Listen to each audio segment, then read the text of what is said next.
E com o desfecho triste da morte da pequena Alexia Sofia, o caso passa a ser investigado a partir de agora como homicídio.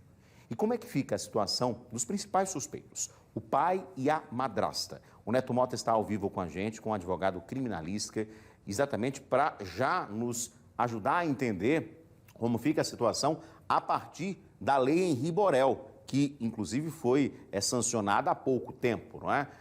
Esse caso também já pode ser enquadrado, já pode utilizar essa lei também, Neto? Olha, Moura, só lembrando que a lei Henri Borel foi sancionada em maio deste ano e leva o nome de outra criança, dessa vez de 4 anos, esse menino que foi covardemente, segundo a polícia, espancado e sofreu hemorragia interna no mesmo apartamento onde morava com a mãe e com o padrasto. Eu estou aqui ao lado do Tiago Mota, que é advogado criminalista e vai nos responder sobre essa situação. Boa noite, seja bem-vindo ao Cidade Alerta. Conta pra gente, nesse caso, a lei Henri Borel pode ser, então, colocada para os principais suspeitos? Primeiramente, muito boa noite, né, você que está assistindo, ao querido Moura.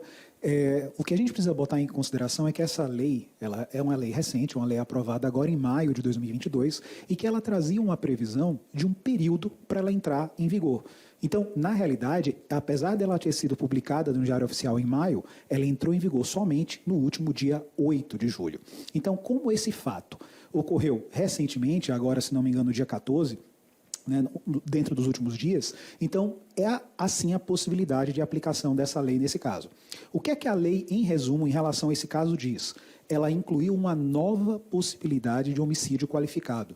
Homicídio qualificado é aquele homicídio onde a pena é maior, onde geralmente no homicídio nós temos uma pena de 6 a 20 anos, nesse caso vai para 12 a 30, que é quando o crime é cometido contra o menor de 14 anos.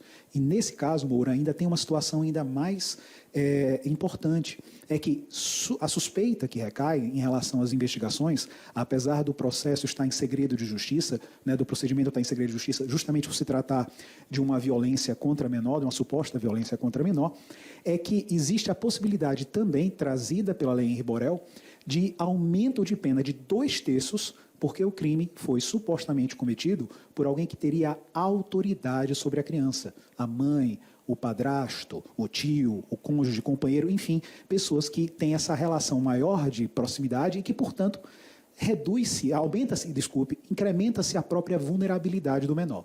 Então, todo esse microsistema jurídico trazido pela lei Henri Borel, por conta daquele fato também bárbaro, né, que foi praticado no Rio de Janeiro no ano passado e que, inclusive, diga-se de passagem, começou a fase final de julgamento da primeira fase do júri agora, tem um mês. Então, muito possivelmente, esse julgamento deve estar sendo levado a tribunal do júri lá no Rio de Janeiro nos próximos meses.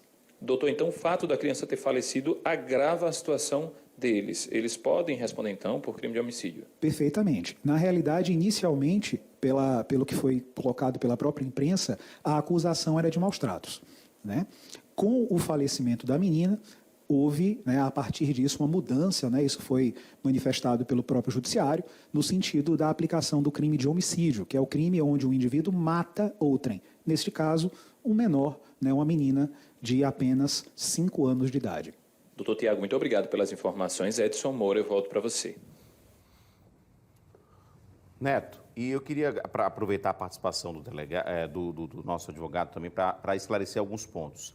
Nesse caso, né, a gente tem a madrasta presa e o pai preso, né?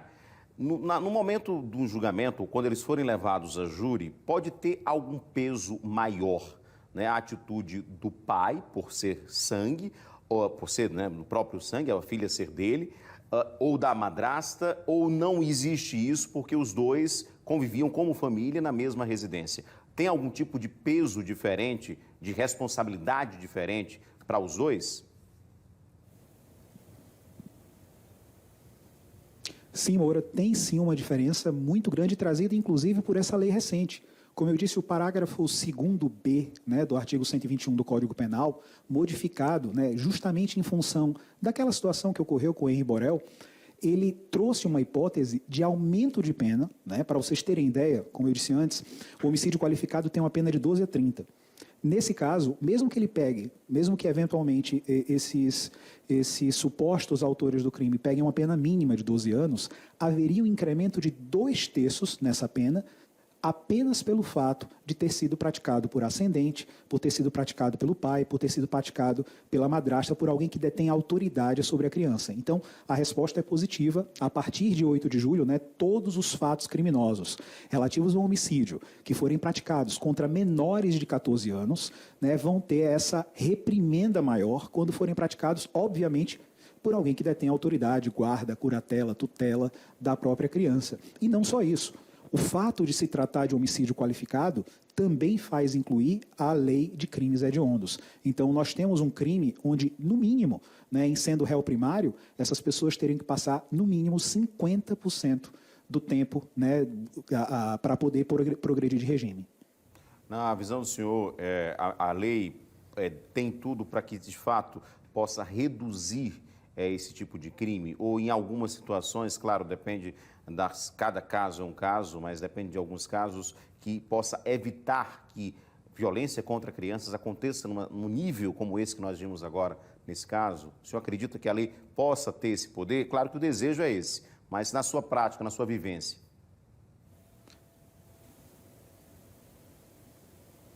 Eu acredito que sozinha, não. O simples incremento da pena não vai ter como consequência a diminuição dos casos que ocorrem em relação a isso. Como a gente já teve essa experiência na própria Lei Maria da Penha, na própria Lei de Crimes Hediondos, mas um esforço estatal, um esforço dos poderes constituídos, um esforço das autoridades no sentido de cada vez mais se aproximar dessas crianças, de diminuir essa vulnerabilidade e de dar efetivamente o cuidado que as nossas crianças, que os nossos adolescentes precisam, isso sim pode trazer consequências muito favoráveis no sentido da diminuição desses crimes, no sentido da diminuição da violência contra a esperança que a gente tem num Brasil melhor. Doutor, muito obrigado pela sua participação ao vivo. Obrigado, Neto, também pelos esclarecimentos. Importante lei, mas como bem falou o doutor, eu concordo plenamente, não adianta só ser a lei. Precisa que, de fato, ela seja cumprida, que ela seja fiscalizada, que essas vítimas sejam acolhidas, para que os criminosos, as pessoas que cometem crimes contra crianças e adolescentes, possam ser responsabilizadas no rigor da lei também. Obrigado, Neto, também pela sua participação ao vivo aqui no nosso Cidade Alerta Alagoas. Olha, e o sepultamento da pequena Alexia será amanhã no interior de Alagoas, na cidade de Jequiá da Praia, a partir das 8 horas da manhã, onde vive a família, de onde é a família da menina, tá? Nossos sentimentos, mais uma vez, a todos e que a gente possa sentir, pessoas que mais próximas, vizinhos, amigos, pessoas que de repente conviviam com a Alexia, poderiam ter alertado, poderiam ter ouvido o pedido de socorro dessa menina, desse anjinho que infelizmente não resistiu às tantas agressões, espancamentos, infelizmente veio a óbito hoje. Uma dor muito grande, mais um caso muito triste que a gente precisa ficar atento para que esse tipo de caso não volte a acontecer. Se você ouviu alguma coisa do lado da sua casa, do outro lado da rua, sabe de alguma história, comunique à polícia, informa pelo Disque Denúncia 181, liga para o Disque 100, que é o número específico para comunicar crimes de violência contra crianças e adolescentes. De repente, essa ajuda, essa voz, esse pedido de socorro pudesse salvar a vida da Alexia. Se não pôde salvar a dela, pode salvar a vida de outras crianças. Então, muita atenção. Se você souber de alguma coisa, informe a polícia. Ajude. De repente, você pode evitar que um crime aconteça.